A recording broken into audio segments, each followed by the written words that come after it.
అందరికీ నమస్కారం. మీరందరూ ఆనందంగా, ఆరోగ్యంగా, ఐశ్వర్యంతో ఉండాలని మనస్ఫూర్తిగా కోరుకుంటున్నాను. నేనిప్పుడు భగవద్గీత ద్వితీయ అధ్యాయము సాంఖ్య యోగంలోని 58వ శ్లోకాన్ని మీకు పాడి వినిపించబోతున్నాను. యదా సంహరతే ఛాయం కూర్మోగానేవ సర్వశః ఇంద్రియానింద్రియార్థేభ్యస్తస్య ప్రజ్ఞా ప్రతిష్ఠిత.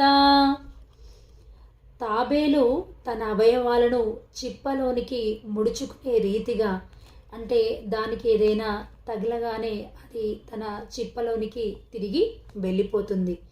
అదేవిధంగా ఎవరైతే ఇంద్రియపరమైన విషయాల నుండి తన ఇంద్రియాలను వెనుకకు తీసుకొనగలిగేవాడు పరిపూర్ణ చైతన్యంతో సుస్థిరముగా ఉన్నవాడవుతాడు అని శ్రీకృష్ణ భగవానుడు అర్జునుడికి తెలియజేస్తున్నాడు.